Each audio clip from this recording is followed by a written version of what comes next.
Ընդունված կանոն լինի։ Բացառություններ իհարկե կան։ Այս դեպքում մենք գիտենք, որ նախաքննական տվյալները ամիսներ առաջ հրապարակվել էին, հակակոռուպցիոն կոմիտեն էր նույնիսկ հրապարակել ձայնագրությունները, այդ վերաբերելի դեպքին, քննվող դեպքին վերաբերելի անձանց տվյալները բոլորին հայտնի էին, ու նաև ստեղ մի կարևոր հանգամանք, այս համաձայնությունը քրեական հետապնդման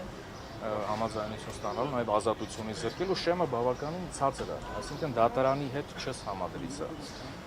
Ըստ էության քննարկվելի է մի համատեքստում, արդյոք այս միջնորդությունները պայմանավորված չեն քաղաքական դրդապատճառները։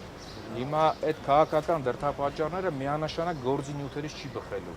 Դատախազությունը, վարույթի հանրային մասնակիցները այն ատյանները չեն, այն մարմինները չեն, որոնք պետք է քրեական գործի հետ համեմված քաղաքական դրդապատճառների վերաբերյալ ապացույցներ ներկայացնեն այստեղ, որը եւ հրապարակելու հետ կապված կարող է ինչ-որ գաղտնիքի հետ կապված թեմա լինել։ Այսինքն զուտ ապացույցների վերլուծություն այն ծավալով, որ պետք է դատարանում իրականացվի, այստեղ տեղի չէր ունենալու։ Հետևաբար այս մասով գտնում ենք, որ կենտրոնական ընտրական հանձնաժողովի որոշումը անհիմն է, առնվազն ընկալելի չէ։ Այսինքն ինչ մտահոգություններով են ըստ ձեզ կոչընդոտել բաց դատական նիստը, բաց նիստը։ Ես կարծում եմ, որ որոշումները իհարկե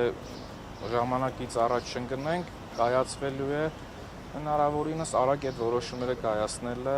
առանց այլևայլությունների։ Ստիճկայի համար նիստանել, արագ ավարտել, հա։ Ձևականորեն այդ միջնորդության քննարկման ընթացակարգ պահպանել, էսա ձևական կողմը, բայց բովանդակային առումով վստահաբար այս միջնորդությունը դռնբակ քննելու հիմքեր չկան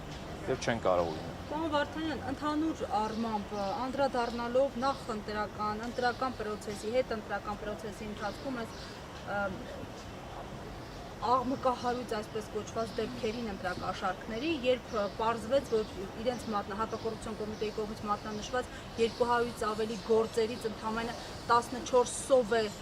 դատարան եզրակացություն ուղարկվել, դատարան ուղարկվել գործերը, այս համապատկերում ըստ ձեզ որն է միտումը, այսպես մեծ աղմուկ անել ու տակը ընդամենը այսպես փիղը մուկ ծնեց։ Տեսեք, ես իմ համար խիստ զարմանալի է, որ լավ օպերատիվ աշխատանք է, քննչական աշխատանք է, ենթադրյալ հանցագործության վերաբերյալ դեպքեր եք բացահայտել։ Հիմա կոնկրետ կուսակցության անունը այդ համատեքստում հրապարակելու տրամաբանությունն եմ փորձում հասկանալ, եթե շեշտվում է, որ նաև օրինակ ուժեղ Հայաստանից են կամ չգիտեմ Հայաստան դաշինքից են, սա ինչ միտում ունի, ինչ նպատակ է հետապնդում։ Իմ կարծիքով այնտեղ առանձնապես տարբերակները շատ չեն։ Եթե միայն քննությունն է ձեզ հետաքրում, քննեք, մեղավորների քրեական պատասխանատվության հարցը բարձրացեք եւ դատավճռով այդ հարցը լուծեք։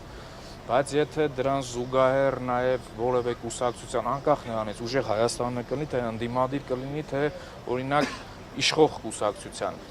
այս անունների հրապարակումը արդեն իսկ իմ կարծիքով այն եզրահանգմանը հանգեցնում, որ նախընտրական քարոզի ինչ-որ քողարկված ձևա տարբերակա որոշակի կուսակցությունների վարկաբեկելու, որոշակներին, այո, ամենայն դեպս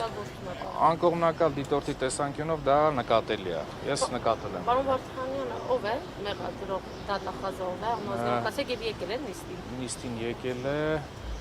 ազգանունը Դանելյան, Արտուր, կարծես թե հա, Դանելյան։ Շատ շնորհակալություն։ Շնորհակալություն։